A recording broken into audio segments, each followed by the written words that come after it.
All of these phony, ideal, perfect, wondrous societies are none of those things.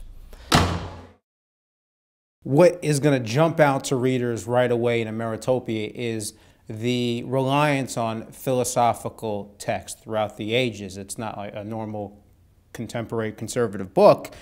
And you write about Plato's Republic being, Plato having the first flirtation with this utopian idea.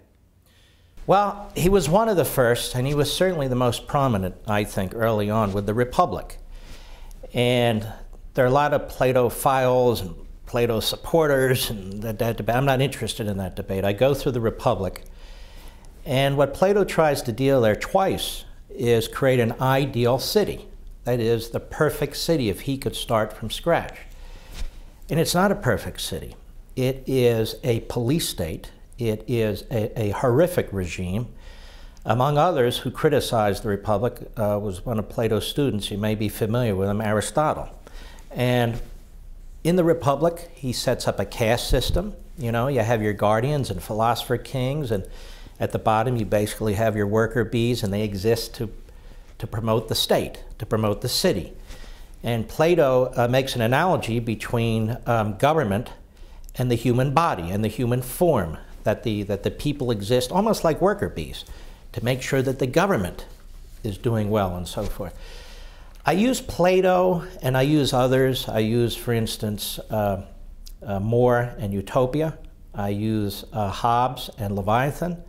And I use Marx and Engels and The Worker's Paradise, because they're all different, but they all have the same common thread also, which is the attempt to shape man, to destroy man's character, to create this paradisiacal society, when in fact what they're creating is a horrific society.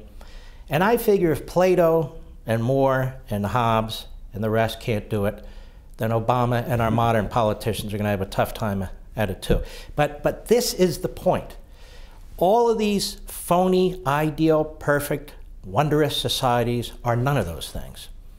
And when you listen to the left today, they talk in the same utopian terms. They talk about the future vision, where everybody's earning a wonderful income, where everybody has access to quality health care, where everybody is equal, where you don't have any fears, any wants, any risks, and so forth.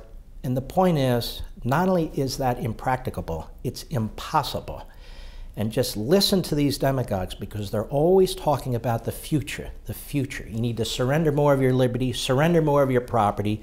We need to distance ourselves from our history and our experience and our traditions. The world starts today with Obama. It starts tomorrow with the next guy.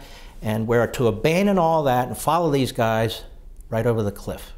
But that raises an interesting point. These utopian dreams, when implemented, have been not only abject failures, but in the case of the USSR and Mao's Republic of China, they've led to the death of murder of hundreds of millions of people over the years. But yet liberals still pursue these policies in light of them being abject failures. What is driving them? Because once you abandon a constitutional construct, and let me make this point, you have to abandon our Constitution to be promoting this utopianism, the way Obama abandoned it the other day with 4 presidential appointments, and he declared that the Senate was in recess when the Senate wasn't in recess, and these czars, and his declaration that there's some parts of a spending bill he'll honor, some that he won't. We have these activist judges who have to abandon the Constitution. We have this massive 4th branch of government, the administrative state. It's not even in the Constitution, spitting out 80,000 pages of regulations every year with criminal fines and penalties and so on and so on. You have to abandon the Constitution to create nirvana, to create paradise, which is really a hell on earth. What drives them? Well, it depends on who we're talking about. We have these self-appointed masterminds. Some of them get elected to office. Some of them are bureaucrats for 40 years. Some are lifetime appointed judges. Some of them are professors who advise the masterminds. These are people who want to impose their model society on the rest of us. That means the rest of us have to lie prostrate and accept whatever they seek to do to us, because they have the answers, they claim. They believe they can create heaven on earth. And so we chase this abstraction, we chase this fantasy as a society, where our individual sovereignty and our individual wants and needs are to be abandoned in order to chase this impossibility which is destructive of society. And you have all kinds of variations on this. You have North Korea today, which probably is the most egalitarian society on the face of the earth. You know, there aren't a lot of rich people unless you're in the military or you're part of the Communist Party. So is that a paradise? No, that's hell. They can't even feed themselves. Or we have these various class systems in other parts of the world, which are a complete disaster too. You see discrimination and genocide based on ethnicity and so forth. I think my point is what the Founding Fathers created and what the framers created in the Constitution is the most magnificent government on the face of the earth, and the reason is this, because it was intended to preserve the American society and the American spirit, not to transform it or destroy it.